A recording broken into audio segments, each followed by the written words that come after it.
Hey guys, it's the Pink King here.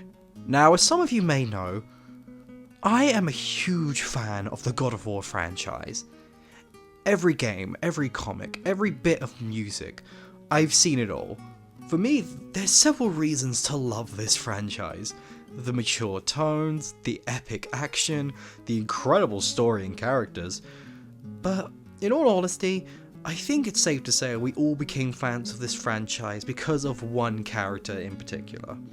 Now tell me, what comes to mind when you see this character?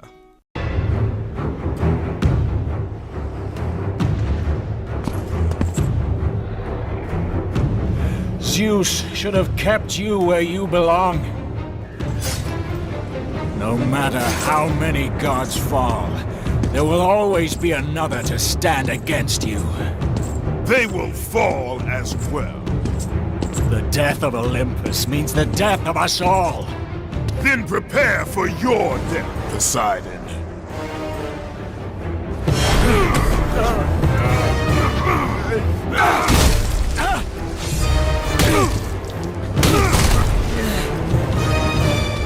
We all see the original Greek rage monster, who's consumed by vengeance, who will stop at nothing to claim revenge on those who were deserving, and even the ones who were not.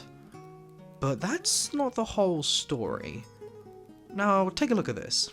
Me and see what happens? I swear, you haven't changed one solitary... Brother? What am I doing in here? Over here. Over here.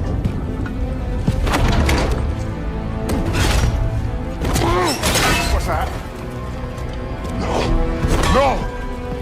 Get me out of here! Brother! What is this? Help me! I'm trying! Brother! Please! Please! This clip is from the new God of War Valhalla DLC. A DLC I want to talk about. Now, you might be wondering, why the DLC and not the full games? Well, one, because if I were to cover all the games now, I'd look like this. And two, because this DLC actually managed to provide something I had never thought about with this franchise. Something I feel is incredibly important to not only writing a good game, but writing fantastic fiction.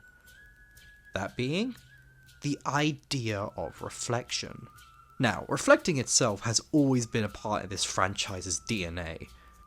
Either from a constant guilt, a nightmare to the dangers of Kratos, or a forever reminder of Kratos committing great sin.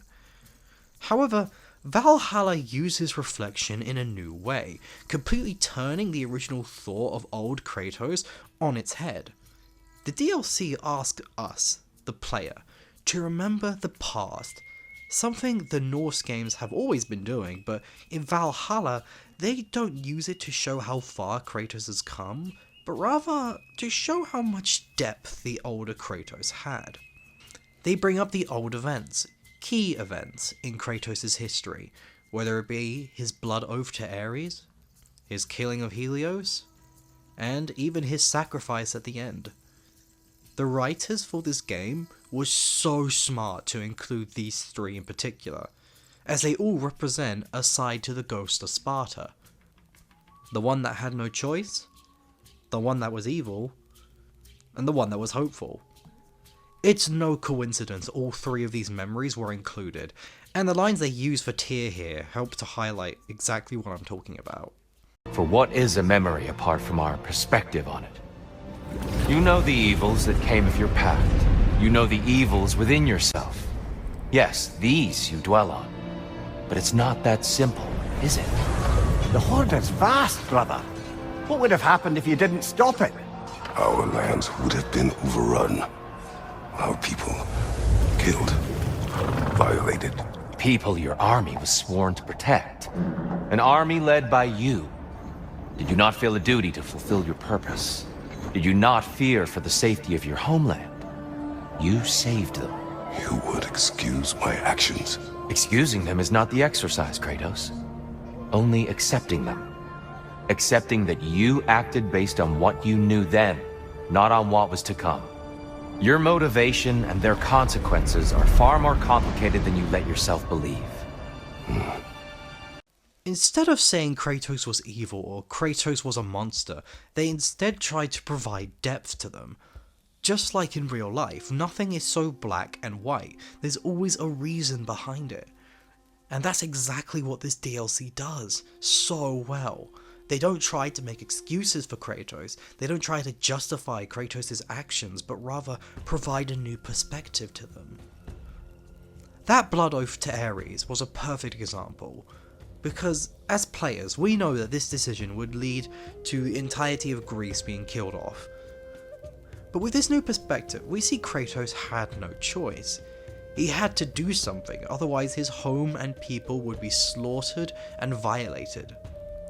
Kratos did not make this choice out of a want for power, but for a need to save his home. Once again, the writers aren't excusing what Kratos did, as they make it clear that although he was at first noble, the power eventually got to his head.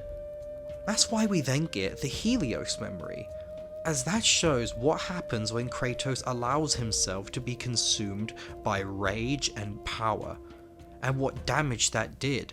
They don't sugarcoat it, because they show it as it really happened, highlighting how Kratos is still a man who made his own mistakes, because out of his own need for vengeance.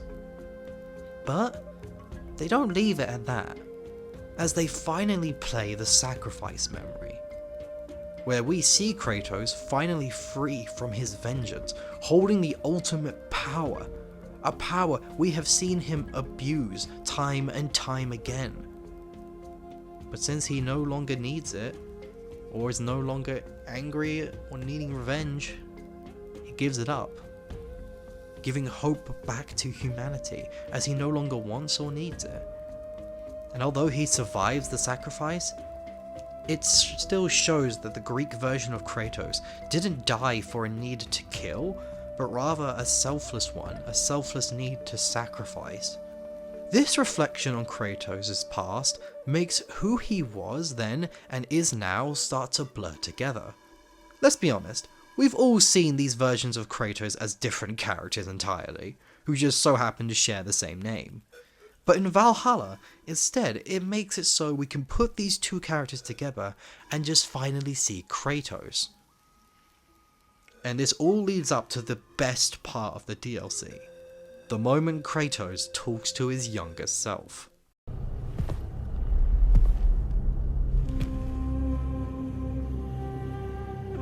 What can I say to you? I remember how it felt to take that throne. All that it meant.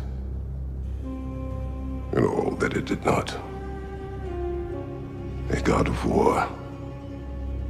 God of pain. Of suffering. Of destruction. And no one said I chase redemption that I know I can never deserve. What does that make me? God of fools. A god of...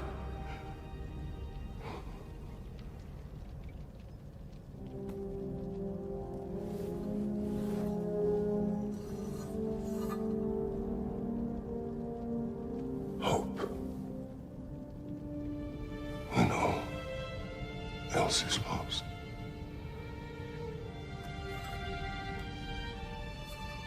You lost everything. And everyone. You became... There is no forgiving you. You chose!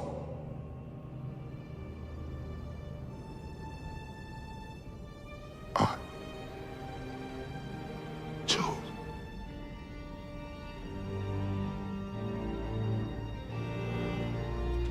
And now, should I, this same man, should I sit, take, proclaim, lead, place myself in service?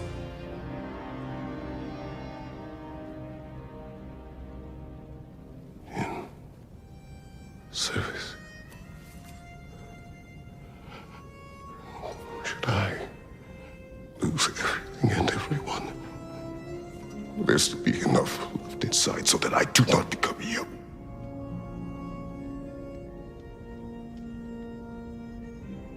I do not know. But I have hope. You are cruel and arrogant and selfish. But you are more than that. You have always been more than what others saw. You are more than that. This clip is so incredibly powerful. Kratos is no longer the angry god, no longer the hiding god who was afraid of his son and himself, but a new man. A man who is now able to accept the past for what it was. A dark and hateful one, but one that had hope. Or as Kratos says, he was more than that. And so with that, I want to end it on a statement as to why Kratos is a fantastic character and always has been.